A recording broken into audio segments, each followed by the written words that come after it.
So this is our debrief. So, Manli, how did you feel about the interviewer?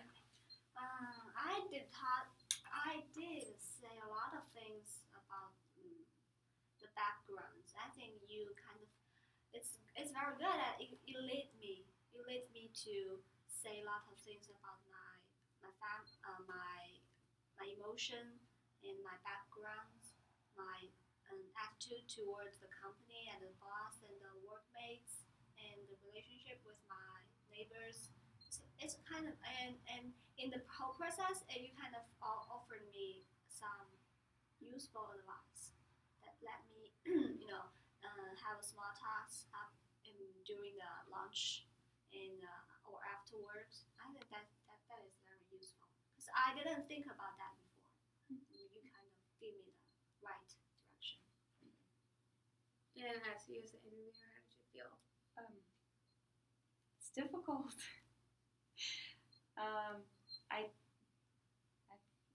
I feel like sometimes it's hard to keep from going in circles because I just kind of don't, like you said, I think we've mentioned this before, that you're trying to listen, but you're also trying to formulate things. Yes. So you're trying to process and listen. That's very difficult. Yeah. When I was a therapist, I'm trying to listen to you and trying to figure out what should I ask in the next question. That's very hard. Mm-hmm. And sometimes you forget to paraphrases or show your empathy to your client. That's very difficult. Yeah, so it felt like at times I was patting my head and rubbing my belly. And, but other than that, I think towards the end of it, I got a little thrown off by like the emotional stuff. I wasn't sure, kind of like, I felt like somewhere I had not asked enough questions or hadn't probed enough, because it felt like there's another big reveal with your emotions, and so I was kind of like, oh, the emotions, okay, and it was hard to keep going forward, or to not keep going back to the same things, like trying to figure out how to explore the issue without feeling repetitive. I definitely felt like at the end you could like feel her emotions intensify a lot. Even with her voice, I like heard her get angry and frustrated. So that was interesting. Did you have any like levels of discomfort? Intensify. Like, I felt like it was a good thing that her emotions intensified. Like, she was finally getting in touch with how she really felt about the situation. But I'm not sure how you interpreted it. Like, as if she was frustrated with me? No, I was just frustrated, like, with her When boss. I was taught the boss part, I kind of raised my tongue and kind of showing my anger. Yeah. No, not towards you. I mean, right. It's just a topic. It's just the boss. Yeah, I was like, I kind of felt like we were getting somewhere because you were accessing your frustration, and yeah, you could clearly see that she was frustrated with her boss, like, because you reacted totally different at the end. And it's difficult because you want to give the person like an immediate solution. You want to give solutions and advice, and you want to solve the problem, which is why I was like, the lunch thing, I was kind of like, I should probably not try to give too much advice or anything, but it is difficult. Like, I think we had discussed in class, you definitely feel the need to give a solution.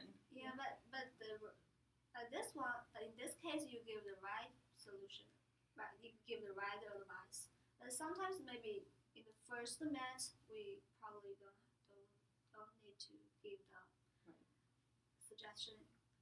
Yeah. So when she gave you the suggestions, like during it, like the lunch part, how did you feel about that? I think that was great because when I was make up this role, the scenario, I didn't think about that. I can talk to my workmates after work or during the lunchtime. I think, but you mentioned that. I think that if I am this real person, I would think that will be useful.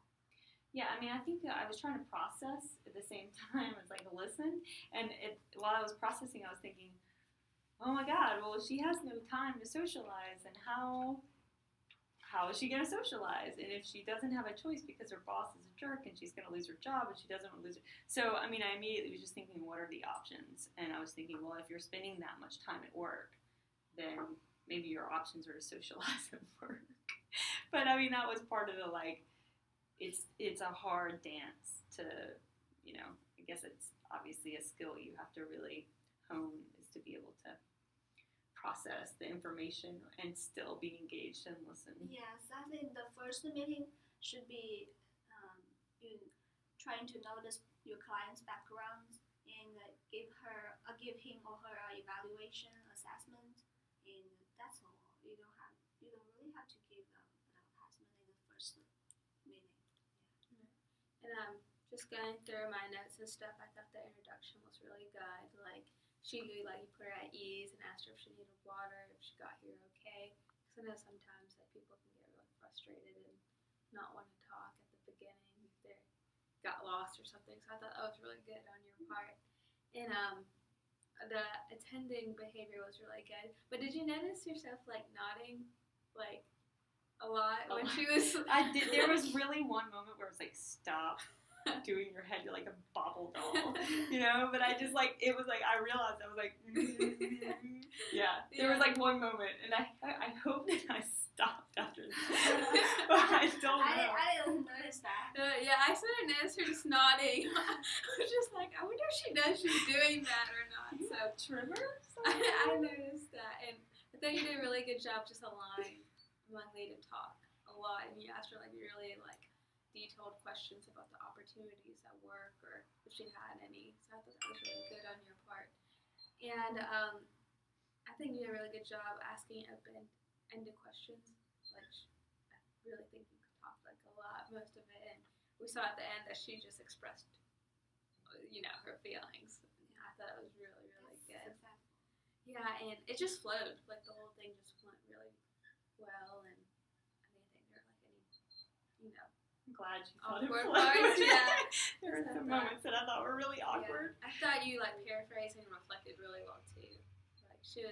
Like she said so much, and like you like I think just got it on point.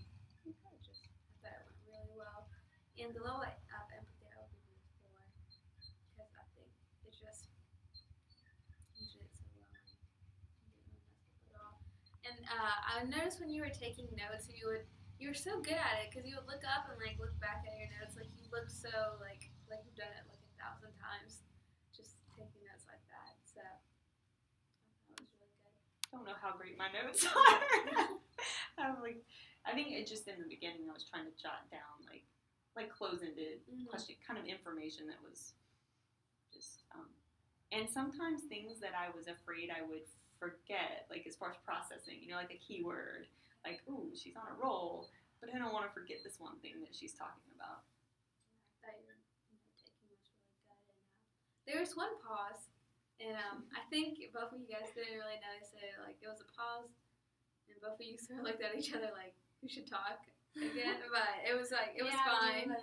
Yeah, so then you just started talking again, so I thought it was fine. I did make a conscious effort to try and like make periods of silence, hoping that it would just make you keep talking, because I felt like, I think that's part of the thing where there's an uncomfortable silence and people don't, they don't feel comfortable, so they keep talking. So I was trying to not be uncomfortable with the silence, and also hoping that it would kind of motivate you to elaborate on what you were saying. But at one point it did turn into chicken. Yeah. We were playing chicken, and it was like, ooh. I think that's it. I think you did a really good job. Thanks. Thank you.